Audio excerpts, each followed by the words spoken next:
So, sir, we just got to know that you do a lot of research, and you publish a lot of research in online and offline both, right? So, how do you share these research reports with the farmers, because they are the one who will gonna utilize it 100%? Yeah. As I said, that whatever the information that we are collecting and publishing on daily basis and also at regular intervals of time, we share this information, the daily market reports and other things through emails which we have over a period of time of all the stakeholders. Okay. We disseminate. And more importantly, we publish, once we prepare the daily report, we publish in our coffee board website. Okay. Coffeeboard.gov.in, market info, and the link every day by 1st of this day report gets published. Okay. That is the major information.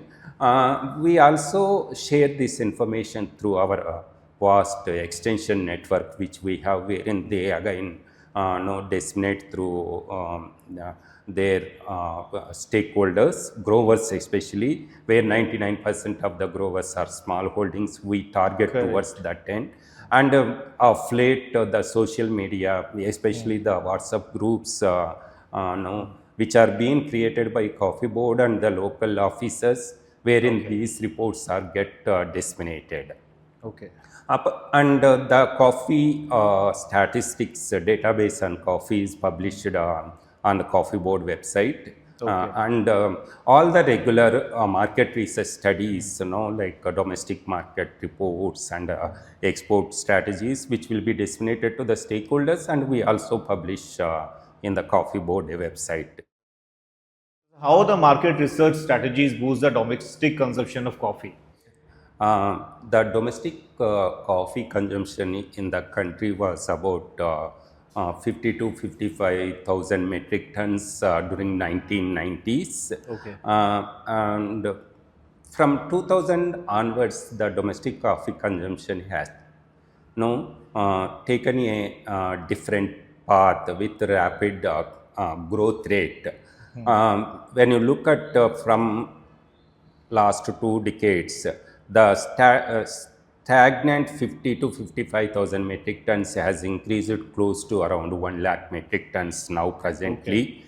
And the domestic coffee market has changed from a traditional beverage mainly consumed in South India in earlier, now to a level of coffee consumption with the national presence, with different formats and the forms of coffee. When you look at the main reason is that the favorable demographic factors with the younger generation, wherein they looked at a different experience with coffee culture, has changed the coffee consumption patterns with the national presence. When like coffee consumption in the country, when I said about close to 1 lakh metric tons, wherein it is mainly again dominated in the South India, where nearly 70 to 75% of consumption. But of late, the consumption in non-South regions also increasing. In order to understand the domestic market consumption trends over the period and also across the country, Coffee Board takes up domestic market surveys and studies through external research agency and we come out at a regular intervals of time these research study reports, and we publish to the in the by Coffee Board. Okay. What these studies covers, basically across regions and period of time, we carry the study covering aspects of penetration, volumes of coffee consumed, varieties of coffee consumed, and the share of throat, and then across socio-economic groups, and then the across urban and rural, and out of home and in-home coffee consumption, and what are the drivers and barriers of coffee consumption. And Okay. these aspects the studies would cover, because when you look at coffee and tea, coffee is perceived is a cumbersome procedure for preparation of coffee. That is one of Correct. the barrier, right? Correct. How and also coffee is a kind of lifestyle product and luxurious product Luxury, when you yes. compare with the tea, which is with affordable price. All these aspects are being understood, and even what is the penetration of, and then the understanding coffee and additives like chicory is one Correct. which goes along with coffee, and how this being perceived by the consumers. So all these aspects are being covered in the study, and we come out with the report for the benefit of the players who wanted to Okay. get into the domestic market. And this rising coffee consumption can be taken advantage by the players who wish to come to the domestic market. Correct. That is the study.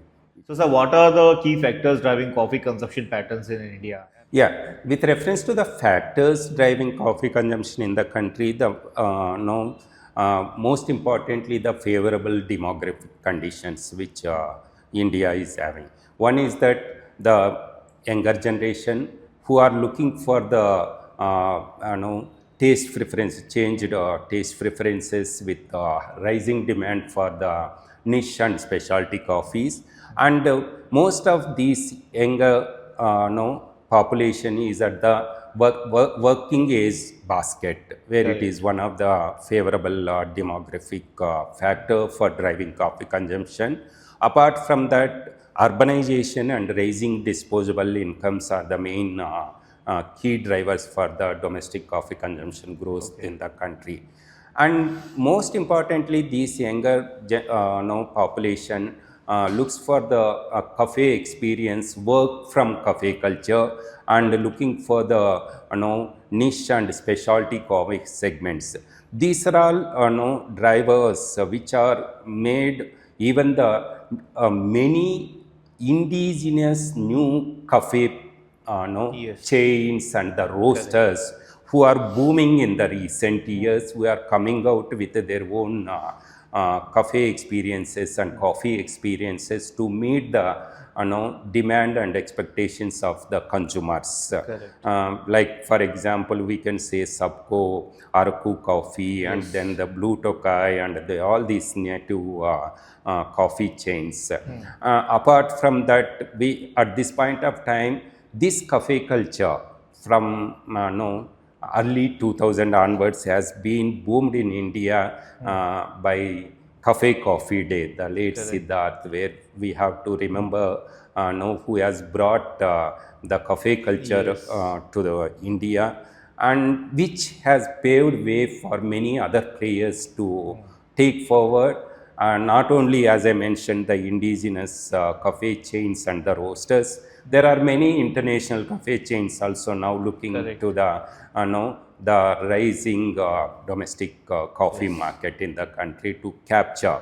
And also the many private label manufacturers, like many large players like Correct. HUL, Brew, or the Tata Coffee, or the Yes. Nestle, and all these people, these private label manufacturer also widened their offerings, in terms of the instant coffee, and then the roast and ground coffee like filter coffee, and flavored coffees, and Correct. of late, and then ready to drink coffees which Yes. are coming out, and that's what many formats and forms of coffee which is coming into the market, Correct. to meet the domestic, the consumers preferences. Yes. These factors have definitely, because the research studies also showed that there are many occasional coffee drinkers in non-south regions, Correct. wherein we can look for these converting of these occasional coffee drinkers into the regular coffee drinkers like Okay. South India. That is the opportunity which is being there in many non-south regions. Like we can say that there are cities like Gurgaon and then Pune, Mumbai, and even the Northeast, and there the many players are coming as a roasters, are Correct. getting into the specialty cafe kind of things to offer to the consumers. Correct. Definitely, the domestic market has huge potential, as we have seen that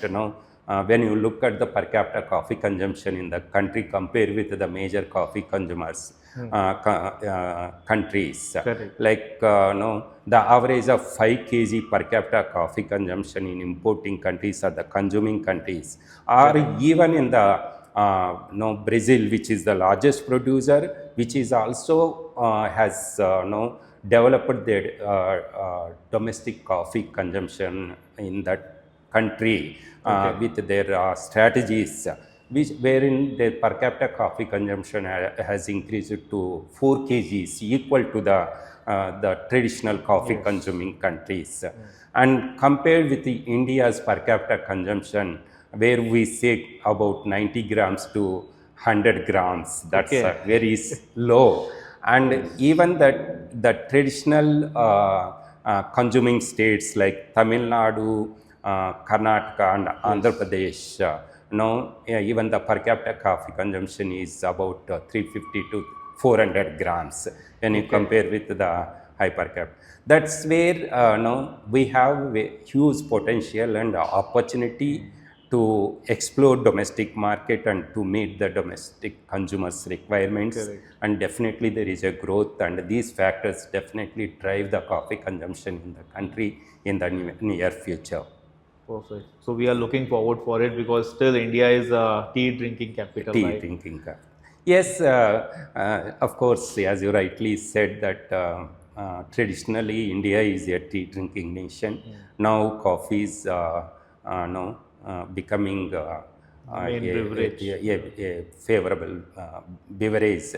But tea cannot be taken as a competitive beverage for coffee actually. Correct. It is a complementary beverage for tea and coffee are complementary beverages. Yeah. So, sir, what do you believe, down the line after 10 years, 15 years, will the switch happen in India where, more population will convert from tea to coffee? As I mentioned just now, yes, tea is a traditional drink in India, and tea consumption continues to be there, where both are rather than competing beverages, they are complementary each other beverages. There will be a growth in coffee consumption in the country. At the same time, it may not be seen a very huge jump like switching from one beverage to, because it is the consumer preferences. Correct. Because traditional coffee drinkers are they continue to drink with that coffee. The new players, as we are seeing that younger generations with these new experiences, they have to get into the habitual part of this coffee consumption, and eventually it turns into the coffee consumption. To that extent, we can say that the new young and then the other consumers, they probably get into the coffee consumption, but tea and coffee continues to have this space in the market. Correct. Because the new generation which is coming up now, they'll be the future people, future population of India. Yeah. And they are the one who are consuming coffee a lot. So I think, I believe, might be I'm wrong. Down the line after 10, 15 years, there'll be a switch. There will be a, to certain extent, these younger generations with these new experiences will switch to the coffee. And coffee and tea, when you look at this, is more of a lifestyle product, coffee, Yes. and a luxurious product, more no, and high priced product, Correct. and more experienced product. Yes. These adds value to the urbanization, and then the increased younger generation with work cafe culture, and that kind of thing. Yeah. Correct. So tell me, what is the export scenario in India, and which are the main market globally India is targeting for the export? Yeah. When it comes to exports, as I mentioned, that it is an export oriented commodity. Correct. Coffee is an Indian coffee, 70% of Indian coffee production is being exported, and rest 30% is consumed domestically.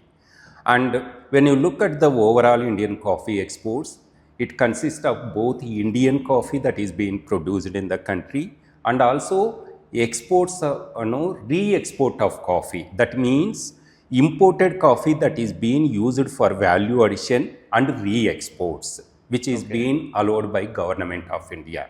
That means our overall exports, total exports, when you look at it, it comprises of both Indian coffee that is being produced and re-exports in terms of value added coffee, both Okay. instant coffee and the roast and ground coffee.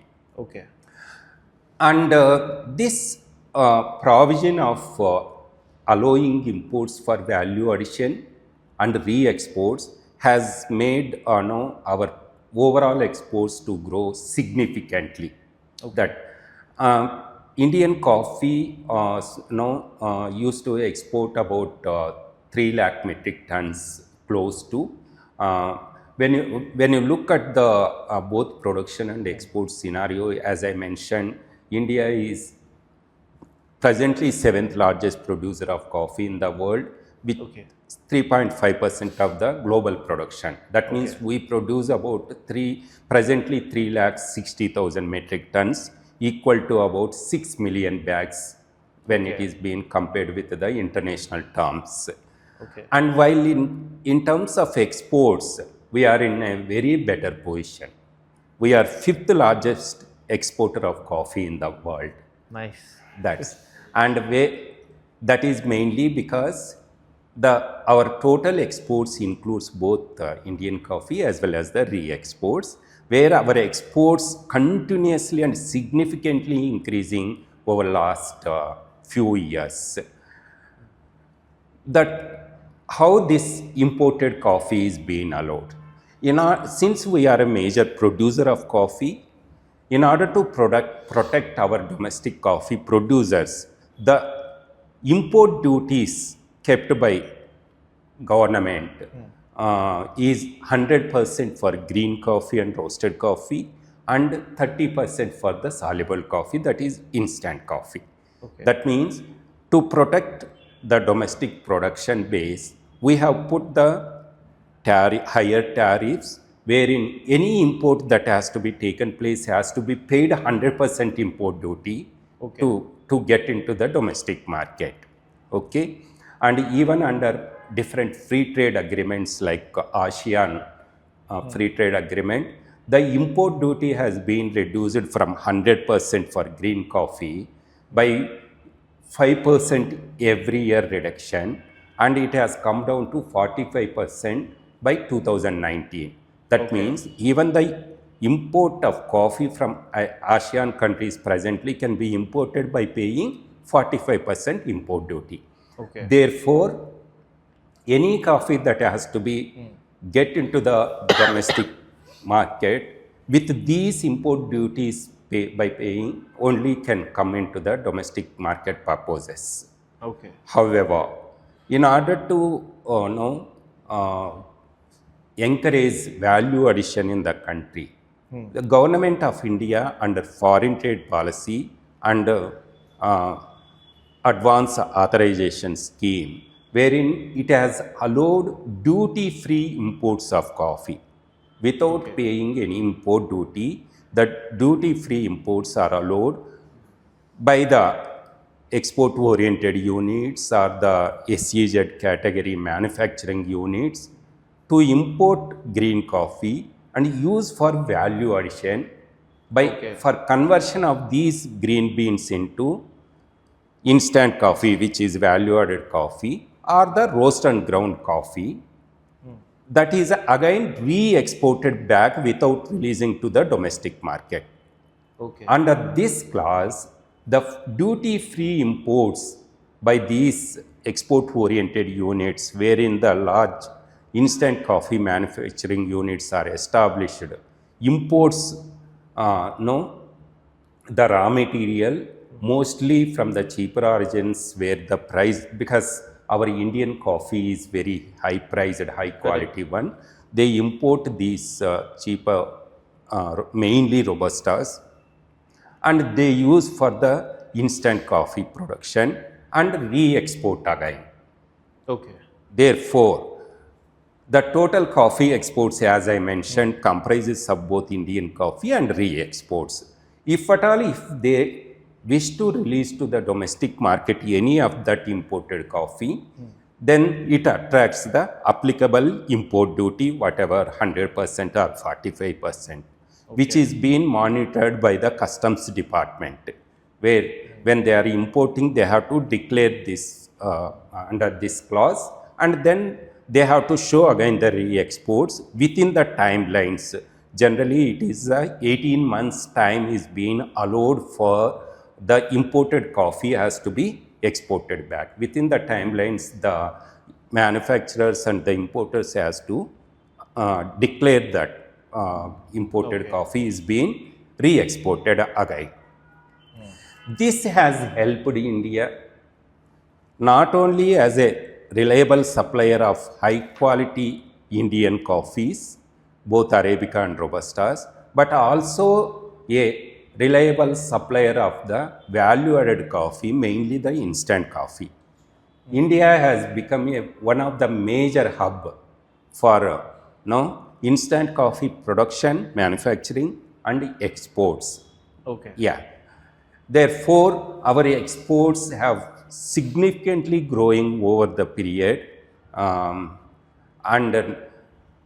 as I mentioned, when it is close to around 3 lakh metric tons, which with the export earnings of say close to 700 US dollar million, say even the 5 to 7 years back, but of late, the Indian coffee export value realization has increased drastically.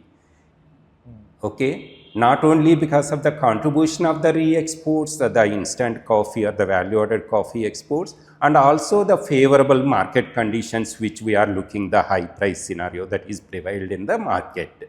Correct. The Indian coffee exports have touched $1 billion, crossed $1 billion in 2020-21, and since then the coffee exports value has increased significantly, touching to 1.2 billion.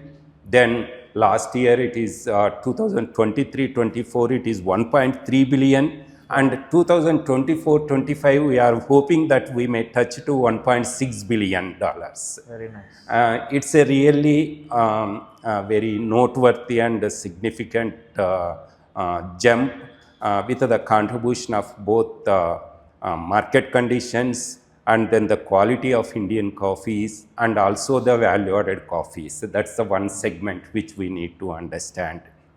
Yeah. And coffee exports going to across the globe. Our exports are going to more than 120 countries annually. In fact, when you look at the market basket also, Indian coffee used to go to around close to 50 countries 15 years back. Now we have also expanded our market base. Now we reach to more than 120 countries where we are exporting, and our exports also the green coffees are mainly going to the European Union and the surrounding countries, while the value-added coffees like instant coffee, which significantly comprises out of the total value-added coffee, 99% is the instant coffee, where our roast and ground coffees are still very negligible. We can say hardly 400 to 500 metric tons only we are exporting roast and ground coffee. Okay. These instant coffees are going to Russia, CIS countries, and Turkey, and no, Gulf nations, and other markets, and recently the US.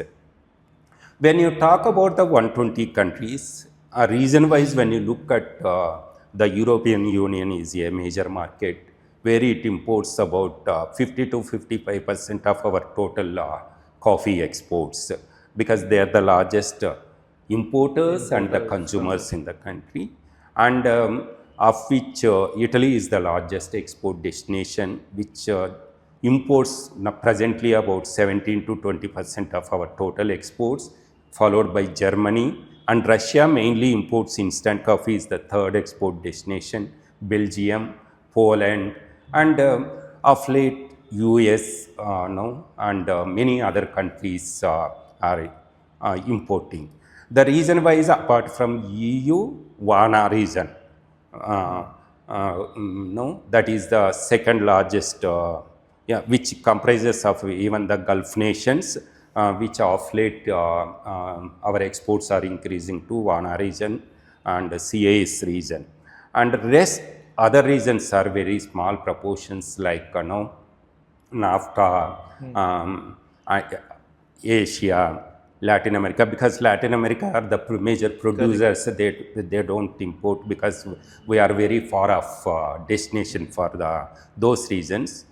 Therefore, for those regions, to small extent it goes. And of course, Africa is also a good market for our instant coffee, though some of the African countries are not the producers where we export. The export basket has been diversified, I can say, to across regions and across countries. And in terms of the exports, we can also say that we have been transformed from the commodity market to the differentiated coffee supplier. Okay. How we can say? That means when you look at 1990s, our major exports are in the form of green coffee, where more than 95 to 96% we used to export as a green coffee. And the value added coffee, especially the instant coffee and then the specialty coffees, which are very negligible, like say 4 to 5%. Now down the line, today we are positioned like we are also transformed to a supplier of the value added coffee. Our value added coffee exports have reached to close to 40% of our total exports. Okay. And even in terms of the specialty coffee exports, per se, when you look at, we are accounting only the defined specialty coffees like Monsoon Malabar coffees, Mysore Nuggets Extra Bold, and Robusta Coffee Royal, which are the defined specialty coffees where data is being getting captured by the export division. Even those three specialty coffees also, the percentage has increased from hardly 2% to 6%. In terms of volumes also, it is increased to close to 4,000 metric tons to 20,000 metric tons. And instant coffee has increased from, we can say, 40,000 metric tons in early 2002. Presently, we are close to 1.5 lakh metric tons in green bean equivalent. That's where Indian coffee exports are doing pretty well in the recent years, and which are meeting the international demand by a supplier of consistent quality coffee suppliers of both Arabica and Robustas, and also value added coffee exports. Okay. Good to know that, sir. And I think market research unit have a major work and mark in this achieving these numbers.